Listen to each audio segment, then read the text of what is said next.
কিছু মানুষ আছে দেখবে, যারা মন থেকে কাউকে খুব বেশি ভালোবাসে, কিন্তু মুখে কোনোদিন প্রকাশ করতে পারে না।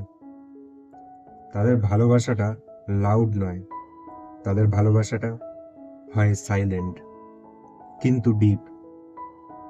আজকের ভিডিওতে আমরা জানবো সাইলেন্ট লাভারদের মন কিভাবে কাজ করে এবং তাদের এই নিঃশব্দ অনুভূতির পেছনের সাইকোলজিটা আসলে কি। তো চলো ভিডিওটা শুরু করি। নিঃশব্দ ভালোবাসা মানে এরা অনুভব করে অতিরিক্ত গভীরভাবে। তারা মুখে হয়তো প্রকাশ করতে পারে না, তারা হয়তো খুব একটা কথা বলতে পারে না। কেন? কারণ তারা ছোট ছোট বিষয় খুব পার্সোনাল ভাবে নেয়। তারা রিজেক্ট হওয়ার ভয় পায়, তারা ভুল কিছু বলার ভয় পায়, তারা সম্পর্ক নষ্ট হওয়ার ভয়ে চুপ থাকে। এটা এক ধরনের ইমোশনাল ইন্টেন্সিফিকেশন, যেখানে কথা কম কিন্তু অনুভূতি প্রচণ্ড থাকে। এরা আপনার প্রত্যেকটা জিনিস খুব ডিপলি নোটিস করে।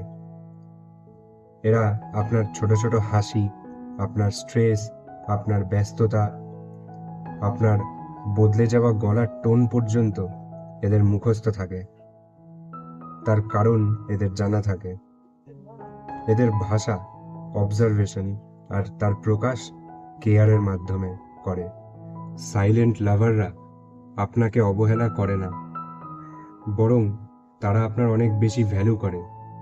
তাদের সবচেয়ে বড় ভয়, যদি বলার পর সব বদলে যায়,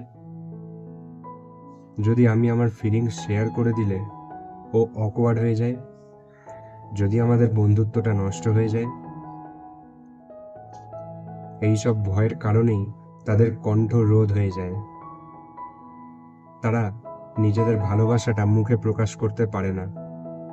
তারা স্বার্থপর নয়, বরং তারা আপনাকে হারানোর ভয়ে নিজেকে পাশে রাখে, কিন্তু দূরে রাখে। যারা নীরবভাবে ভালোবাসে, তারা তাদের ভালোবাসাটা হয়তো মুখে প্রকাশ করতে পারে না, কিন্তু এরা চোখের দৃষ্টিতে, উদ্বেগে, চিন্তায় এদের ভালোবাসাটা ঠিক প্রকাশ করে দেয়। তারা আপনার জন্য অপেক্ষা করবে, আপনাকে সাহায্য করতে এগিয়ে আসবে, আপনার সুবিধা অসুবিধার খেয়াল রাখবে। আপনি বিপদে পড়লে আর 5টা বন্ধুকে পাশে পান না পান, এদেরকে সবার আগে আপনার পাশে পাবেন। এমনকি আপনাকে হাসাতে এরা সার্কাসের জোকার পর্যন্ত হয়ে যেতে পারে। এরা খুব অবাককর। এরা এদের ভালোবাসা আই লাভ ইউ বলে প্রকাশ করতে পারে না ঠিকই, কিন্তু আমি আছি বলে সবসময় পাশে থাকার জন্য এরা প্রস্তুত থাকে। Silent lovers love with commitment, not with conversation. কখনো ভেবে দেখেছেন সাইলেন্ট লাভাররা কেন তাদের ভালোবাসাটা প্রকাশ করতে পারে না? কারণ এর পেছনে রয়েছে একটা গভীর ইতিহাস। কি সেগুলো? এরাও এদের পুরনো সম্পর্কের কষ্ট নিয়ে চলছে। ভুল বোঝাবুঝিতে এদেরও সম্পর্ক ভেঙেছে। বিট্রায়ালের একটা মারাত্মক ভয় রয়ে গেছে। নিজেকে ইমোশনাল পেন থেকে এরাও বাঁচাতে চায়। এরা ভাবে, আমার লাভ কি সত্যি এনাফ ছিল, আর আমিও কি সত্যি ভালোবাসা ডিজার্ভ করি? এদের ভালোবাসাটা, এদের সাইলেন্সটা ইনসিকিউরিটি নয়, বরং এটা এদের ইমোশনাল সেলফ প্রোটেকশন।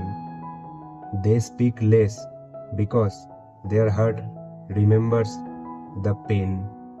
এই সাইলেন্ট লাভারদের ভালোবাসা বোঝার জন্য আপনাদেরও কিছু ইমোশনাল ম্যাচুরিটির দরকার আছে। Give them emotional support. তাদের ফিল করান, তুমি আমার সাথে তোমার অতীতটাকে শেয়ার করতে পারো। এতে আমি তোমাকে জাজ করব না, বরং তোমাকে মানুষ হিসেবে আমি বিচার করব। নোটিস দেয়ার লিটল এফোর্টস। তাদের প্রত্যেকটা ছোট ছোট পদক্ষেপে অনেক বড় অনুভূতি লুকিয়ে থাকে। সেগুলোকে ইগনোর না করে সেগুলোকে অ্যাপ্রিসিয়েট করুন। Don't pressure their confession. দেখবেন এরা যত মানসিক আঘাত পায় তত নিজেকে সমাজের থেকে আরো বেশি গুটিয়ে নেয়, আরো বেশি সাইলেন্ট হয়ে যায়। আর মানুষ সাইলেন্ট হয়ে গেলে ডিপ্রেশনের তো শিকার হবেই। তাই একটুখানি স্পেস, মেন্টাল সাপোর্ট পেলে এরা নিজেকে আবার আগের মতো জাগিয়ে তুলবে। এরা আবার কথা বলতে শুরু করবে। Speak them clearly. আপনারও যদি তাদের প্রতি কোনো ফিলিংস থাকে তাহলে পরে সেটাকে বিনা হেজিটেটে তাদেরকে জানিয়ে দিন। এতে তারাও হয়তো অনেকটা সেফ ফিল করবে। Show consistency. সাইলেন্ট লাভাররা কনসিস্টেন্সিতে বেশি বিশ্বাস করে। এরা প্রমিসেস নয়, এদের কাছে প্রেজেন্সটা অনেক বেশি ম্যাটার করে। সাইলেন্ট লাভ লাউড নয়, এটা শো অফ নয়, বরং এটা আস্তে আস্তে গড়ে ওঠে কেয়ার, রেসপেক্ট এবং কোয়াইট লয়্যালটির মাধ্যমে। তাই মনে রাখবেন, যে মানুষটা আপনাকে মন থেকে ভালোবাসে হয়তো সে কোনোদিন মুখে প্রকাশ করতে পারেনি, কিন্তু তার নীরবতা আপনার জন্য অনেক কিছু রেখে গেছে। তাই আপনিও যদি এরকম কোনো মানুষকে পেয়ে থাকেন তাহলে আপনি অনেকটা লাকি। এইসব মানুষগুলোকে কখনোই হাতছাড়া করবেন না, কারণ এদের ভালোবাসা পাওয়া সত্যি এখনকার দিনে অনেক টাফ ব্যাপার।